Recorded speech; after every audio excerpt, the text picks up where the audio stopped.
Everyone, welcome back to pharmacy India medicine. तो आज के इस वीडियो में हम जिस टॉपिक पे बात करने वाले हैं उसका नाम है यूट्राइन फाइब्रॉइड्स।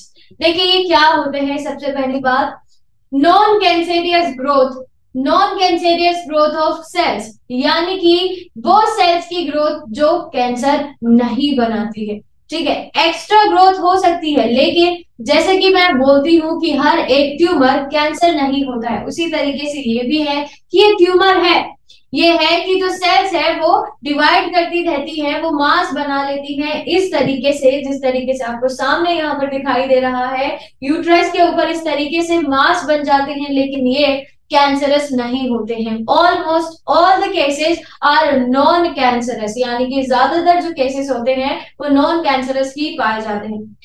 ये जो बीमारी है इंडिया में अगर मैं बात करूं तो किसी भी स्टेज पर अराउंड 60% जो विमेन है इससे जूझ रही होंगी, यानी कि या तो ये हो चुका है या फिर उनकी आने वाली लाइफ में ये चीज हो सकती है। तो ये जो कंडीशन है ये आप कह सकते हैं कि ज्यादा कॉमन है। ठीक है, अब बात करते हैं कि इसके कारण क्या है, कॉजेस क्या है। सबसे पहला जो इसका कारण है वो हम सब जानते हैं कि ये जो हाई बॉडी मास इंडेक्स होता है, हाई बॉडी मास इंडेक्स, यानी कि ओबीस जो लोग होते हैं, हाई बीएमआई वाले में जो फीमेल्स होती हैं उनमें ये कंडीशन ज्यादा देखी जाती है। इसी के साथ जो मेनोपॉज होता है, यानी कि जो पीरियड्स होते हैं, जो मेंस्ट्रुअल साइकिल होता है उसका रुक जाना, ये होता है अराउंड द एज ऑफ 50। लेकिन अगर उससे ज्यादा ये एज बढ़ रही है, बहुत ज्यादा अगर एज बढ़ रही है, तब भी ये कंडीशन देखने के लिए मिल सकती है। इसी के साथ साथ नॉट हैविंग चिल्ड्रन, यानी कि अगर किसी के चिल्ड्रन नहीं है, किसी फीमेल के बच्चे नहीं है, तब भी ये कंडीशन ज्यादा देखने के लिए मिल सकती है। और इसी के साथ साथ फैमिली हिस्ट्री, यानी कि जेनेटिक्स, यानी कि हेरिडेटरी, ये सारी चीजें कारण होती है इस यूट्राइन फाइब्रॉइड का। चलिए बात करते हैं कि क्या क्या इसके सिम्टम हो सकते हैं। सबसे पहला है कि जब पीरियड्स होते हैं उस टाइम पर बहुत ज्यादा एक्सेसिव ब्लीडिंग होना, पेनफुल ब्लीडिंग होना। इसी के साथ ब्लोटिंग होना, यानी खाना खाने के बाद काफी समय बाद आपको ऐसे लगना कि जो आपका लोअर एब्डोमेन है वो बहुत ज्यादा भरा हुआ है ना, ब्लोटिंग हो रही है। आप थोड़ा सा पानी पीते हैं, ब्लोटिंग हो जाती है। आप थोड़ी सी चीजें खाते हैं, ब्लोटिंग हो जाती है। तब ये सारी चीजें देखने के लिए मिल सकती है। उसके बाद फ्रीक्वेंट यूरिनेशन, यानी अगर बार बार यूरिनेशन जाना पड़ रहा है, यूरिनेशन हो रहा है, तब भी हो सकता है, चांसेस है कि जो आपका यूट्राइन फाइब्रॉइड्स है वो हो। इसी के साथ जो कॉन्स्टिपेशन है वो भी चीज देखने के लिए मिल सकती है। और जो रेक्टम है उस पे ज्यादा प्रेशर अप्लाई होने की भी चांसेस वहां पर हो सकते हैं। देन बात करते हैं कि जो लॉन्ग टर्म वेजाइना डिस्चार्ज होता है, यानी वेजाइना से जो डिस्चार्ज होता है, अगर वो बहुत ज्यादा हो रहा है, बहुत लंबे समय तक हो रहा है, तब भी ये सारी चीजें, ये जो यूट्राइन फाइब्रॉइड है, ये देखने के लिए मिल सकता है।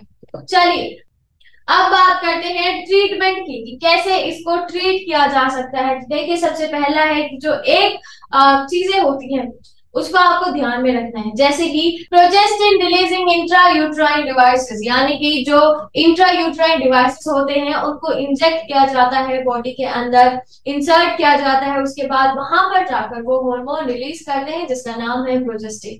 इसकी मदद से काफी मदद मिलती है जो यूट्राइन फाइब्रॉइड होते हैं उसको ट्रीट करने में। इसी के साथ सर्जरी, बहुत तरह की सर्जरी की जाती है। Over the counter pen relievers वहां पर दिए जाते हैं, ओटीसी पेन रिलीवर्स इनको बोला जाता है, ताकि जो इन्फ्लेमेशन है उसकी वजह से जो पेन हो रहा है उसको थोड़ी सी राहत मिल सके।